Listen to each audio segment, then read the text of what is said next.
You hold a crying infant in the middle of a freezing, pitch-black cave. There are no doctors to call, and no medicine in your cabinet. Predators are prowling just outside the flickering light of your fire. For 99% of human history, keeping a baby alive wasn't just stressful. It was a biological miracle. Today, parents are more exhausted than ever, overwhelmed by the demands of modern life and isolated in closed homes. But your ancient ancestors used a bizarre social trick to raise their children. A survival strategy that completely changed the course of human evolution. To understand this trick, you first have to realize how uniquely terrible humans are at being born. Think about the rest of the animal kingdom. A baby deer can stand on its own legs and start walking within minutes of taking its very first breath on the savannah. Newborn horse can run alongside its mother just a few hours after birth. But a human baby? It is completely and utterly helpless. It cannot walk, it cannot forage, and it cannot cling to your fur like a baby chimpanzee would. It just cries and demands calories. So useless. The answer lies inside your skull. As our ancestors evolved, something incredible happened. Our brains began to rapidly expand. A larger brain meant better tools, complex language, and the ability to outsmart nature. But this massive intelligence came with a deadly evolutionary price. Anthropologists call this the obstetrical dilemma. Because humans also evolved to walk upright on two legs, the birth canal became significantly narrower. If a human baby stayed in the womb until its brain was fully developed, it would simply be too large to safely pass through. So, nature forced a compromise. Every single human is born premature compared to other mammals, entirely dependent on you for survival outside the womb. This creates a terrifying prehistoric nightmare. Imagine trying to run from a cave lion while holding a heavy, screaming infant in your arms. Try foraging for nuts and berries for 10 hours a day with a helpless child strapped to your chest. Alone, you would fail. Every step you take requires energy.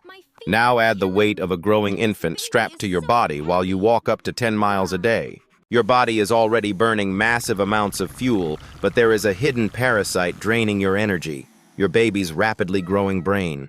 Human infant's brain is incredibly greedy. In fact, it consumes nearly 60% of the baby's entire metabolic energy just to develop. To sustain that massive brain growth and produce enough nutritious milk, you need to consume hundreds of extra calories every single day in the wild. Here is the brutal reality of the Stone Age. Foraging for tough roots and wild berries simply cannot provide enough energy if you work alone. You are caught in a lethal caloric trap.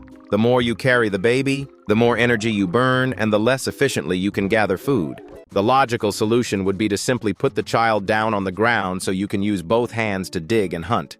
The moment you leave your child unattended in the tall grass, a roaming scavenger or a saber-toothed cat will seize the opportunity. You cannot put them down, but you cannot survive if you carry them. Anthropologists call this the ultimate maternal dilemma of human evolution. If you look closely at our closest living primate relatives in the wild, like chimpanzees, the mothers handle infant care almost entirely by themselves. A wild chimpanzee mother is fiercely protective. She will rarely let another female even touch her newborn baby for the first several months. If human ancestors had maintained this solitary, isolated ape-like behavior, our oversized brains and helpless infants would have guaranteed our total extinction long ago. To survive the harsh and unforgiving conditions of the Pleistocene epoch, our species had to completely rewrite the biological rules of primate motherhood. You had to do something that felt deeply unnatural to a wild ape. You had to learn how to let go and trust others. You had to hand your precious, vulnerable child over to someone else. And this is exactly where your ancient tribe comes to the rescue. Anthropologists call this evolutionary cheat code alloparenting. It is the biological secret that allowed our fragile species to survive and conquer the prehistoric world. The word simply means other parenting. In a hunter-gatherer tribe, a mother was never expected to carry the burden of raising a child completely by herself. According to anthropologist Sarah Blaffer-Hrdy, this cooperative breeding is what truly separated early humans from the rest of the wild primate family. This brings us to another fascinating scientific concept, the grandmother hypothesis. Why do human females live for decades after they can no longer have children? In most of the animal kingdom, when a female stops reproducing, she dies. But ancient human grandmothers became the ultimate secret weapon for the tribe's survival. Free from the exhausting demands of pregnancy and nursing, these elders became highly efficient calorie-gathering machines, safely foraging for roots and tubers nearby. They brought this extra reliable food straight back to the camp, directly feeding the nursing mothers and the newly weaned toddlers. Because the grandmother subsidized the caloric cost, the mother's body recovered much faster. She could safely have another child much sooner than a wild chimpanzee. But it wasn't just the grandparents. The entire social fabric of the prehistoric camp functioned as one giant, highly synchronized daycare center. While women gathered the reliable daily calories, the hunters tracked down massive megafauna, bringing back vital fats and proteins to share equally among the group. Anthropologists studying modern hunter-gatherers, like the Jew Hoansi, found that an infant is rarely out of human contact during its first year of life. If you were born during the Ice Age, you might be held, fed, and comforted by 5 or 6 different people before the sun even reached its peak. This constant passing around literally wired our brains for empathy. A prehistoric baby had to learn how to read the facial expressions of many different caregivers. If you couldn't babble, smile, and connect with the adults who were not your biological parents, you might not get that extra handful of berries. Your survival depended entirely on making the tribe love you. The group became an impenetrable immune system protecting you from the brutal natural world. This incredible level of protection required early humans to live in highly cohesive, tightly knit groups.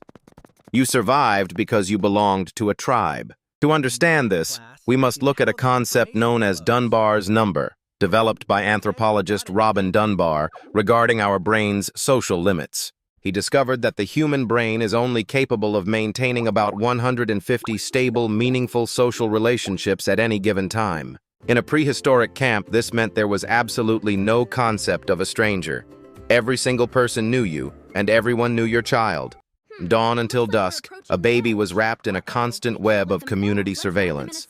If a toddler wandered off, someone was always watching, and this unbroken chain of care did not stop when the sun went down. In fact, nighttime was when the tribe drew even closer. You did not put your baby in a separate crib, down a dark hallway, in an isolated room. That would have been wildly dangerous. Instead, prehistoric families practiced continuous co-sleeping. You slept shoulder to shoulder with your children, your relatives, and the rest of the group around the fire. This wasn't just for comfort. If a fire began to die or a predator approached, multiple adults would wake up and react instantly. Throughout the freezing night, the infant was constantly surrounded by a biological blanket of shared body heat, steady breathing, and comforting rhythmic heartbeats. For nearly 300,000 years, this intense, communal, shared burden environment was the absolute baseline of the human experience. It was the only way. Your biology, your stress hormones, and your baby's developing brain all evolved perfectly, expecting this exact village of helpers to always be there. But then, in the blink of an evolutionary eye, everything changed. We invented agriculture, built towering cities, and completely restructured our social lives. We traded the cooperative prehistoric tribe for the isolated modern nuclear family. The village vanished, but our ancient biological needs remained exactly the same. And this sudden shift created one of the most stressful psychological traps of the modern world, fundamentally breaking how we are meant to live. Evolutionary mismatch is the concept where our ancient biology clashes with our modern environment. For a new parent, this clash is absolutely devastating. Your brain is biologically wired to expect a tribe of 50 people to share the burden. Instead, modern society isolates you behind locked doors. Today, 1 or 2 people are expected to provide the constant attention, calories, and emotional support that used to require an entire village. When you feel completely exhausted and overwhelmed by a crying child, it is not a personal failure.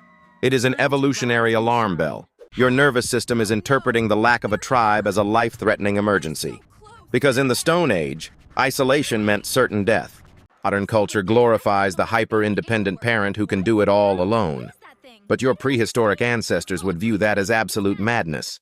To cope, we desperately try to recreate our lost prehistoric tribes using modern solutions, patching together a village however we can. We hire babysitters, enroll kids in daycares, and join online parenting groups, trying to simulate the alloparenting network that kept us alive. But these modern substitutes often cost money and require scheduling, lacking the organic, constant, shared existence of a true hunter-gatherer camp. This is why raising a human child remains one of the most difficult biological tasks on Earth. They are fundamentally designed to be shared. So the next time you feel like you are failing because you cannot handle it all yourself, remember the grandmother hypothesis. Remember the hunters, the elders, and the prehistoric daycare center. Your body is doing exactly what it evolved to do. It is asking for help. You were never meant to carry this heavy burden alone. The survival of our species was always a collective effort, not an individual one. We may have lost the physical village, but understanding our deeply wired biological needs is the first step to forgiving ourselves. You no longer hold a crying infant in the middle of a freezing, pitch-black cave, but without your tribe, it can certainly feel like it.